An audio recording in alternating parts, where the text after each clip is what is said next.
There is always a public version of a crisis, the one shaped by cameras, statements, and carefully measured words.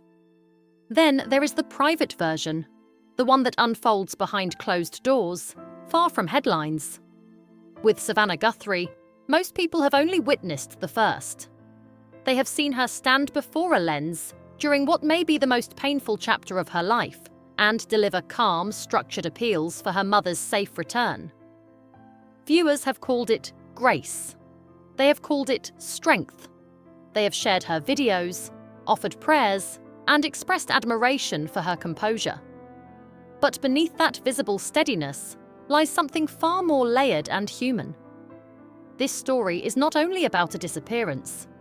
It is about identity, upbringing, expectation, and the invisible emotional weight carried by a daughter whose world shifted overnight, while the nation watched her face for clues. 54 and established. At 54, life is supposed to feel steadier. After decades of effort, long hours, and personal sacrifice, many people expect to stand on ground they've earned. Savannah had built a career at NBC that placed her among the most recognizable journalists in the country. She navigated industry turbulence, shifting leadership, and relentless scrutiny with intelligence and resilience. She balanced motherhood with one of the most demanding roles in morning television. By this stage, she had proven herself repeatedly. The expectation at 54 is not constant testing, but arrival.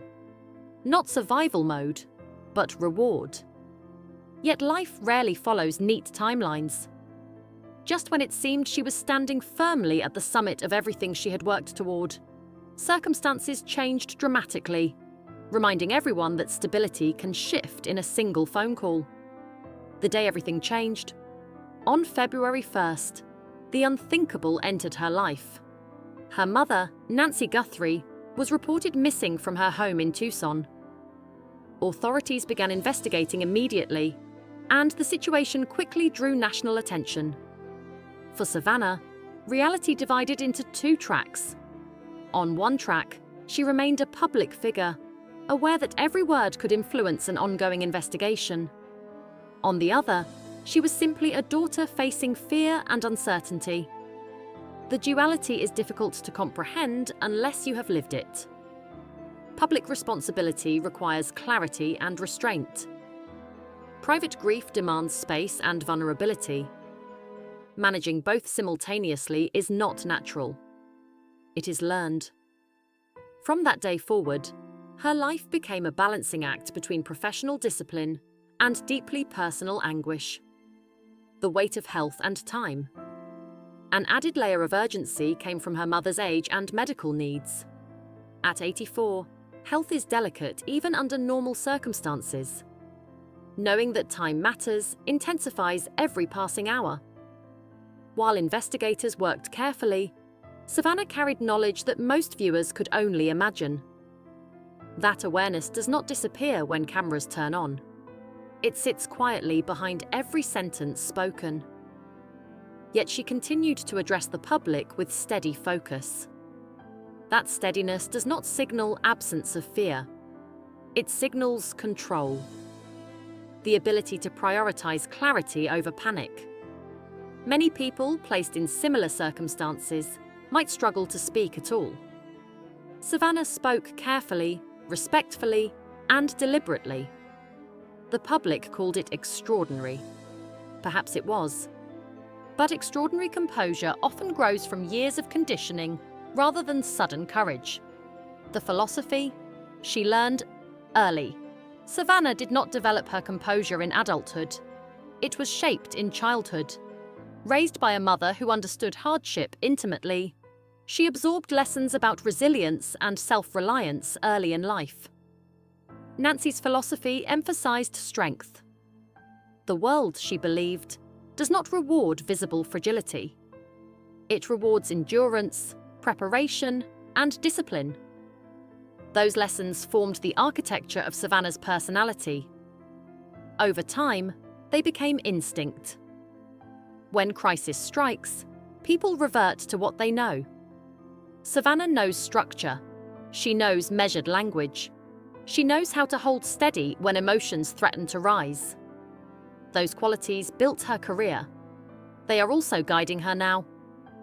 But strength learned young can become something more complex later in life, especially when the person who taught it becomes the one you are fighting to protect. The public sees grace.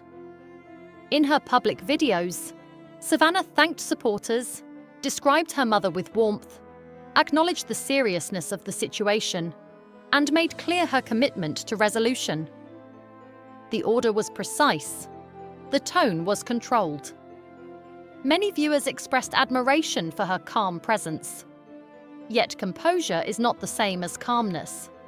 It is often a deliberate choice, a way of honoring the gravity of a situation without allowing visible panic to take center stage. The country watched and saw grace. What they did not see were the hours between statements, the late-night thoughts, the quiet conversations with family, the moments when she was not an anchor or spokesperson, but simply a daughter missing her mother. Those unseen hours are where the deeper emotional reality lives. The internal battle. There is another layer that makes this story more complicated than headlines suggest. When someone grows up believing that strength earns approval, crisis can feel like a test. Not only a test of endurance, but of worthiness. Savannah's upbringing emphasized meeting challenges without visible collapse. In this moment, she is not only hoping for her mother's safe return, she is also embodying the very standard her mother instilled. It is possible she feels she must remain strong not just for the public, but in honor of her mother's teachings. That dual pressure can be immense. She is fighting for answers while also upholding a lifelong identity built around resilience. It is not weakness to admit that such expectations can be heavy. It is human. The walls we build people who spend decades mastering composure often build emotional walls without realizing it. Those walls protect. They also isolate. Savannah is surrounded by colleagues, friends, and loved ones who undoubtedly want to support her. Yet letting others fully see vulnerability can be difficult when you have been taught that vulnerability is private. The instinct to manage feelings internally becomes automatic. That does not mean she lacks support. It means she may process differently. In public, she offers steadiness. In private, she likely navigates a spectrum of fear, hope, exhaustion, and longing. The strength that appears effortless is rarely effortless at all. It is sustained by years of practice and an internal voice that says, "Hold steady. Keep going." The question beneath it. All at the center of this layered story is a simple, universal question. Am I enough? Professional success cannot fully answer it. Public admiration cannot silence it. The voice that matters most is often a parent's.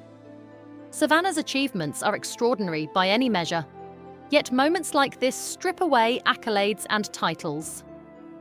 What remains is the bond between mother and daughter. The desire to protect, the need for reassurance, the hope that love is unconditional and enduring. This is not a criticism of Nancy's parenting. It is a recognition that love expressed through high standards can create both strength and longing, both gratitude and hunger for affirmation, waiting for reunion. As investigations continue and hope remains alive, one truth stands above all others.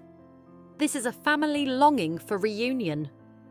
Beyond analysis and reflection, beyond discussions of composure and conditioning, there is a daughter who wants her mother home.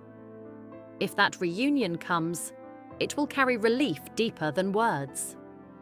It may also open space for conversations long postponed by busy lives and unspoken assumptions. Perhaps the greatest healing would come not from grand gestures, but from simple reassurance. Words spoken plainly and without condition. You are enough. You always have been. In the end, the public version of this story may focus on resilience and headlines. The real version is about love, fear, hope, and the quiet human need to feel secure in the hearts of those who raised us.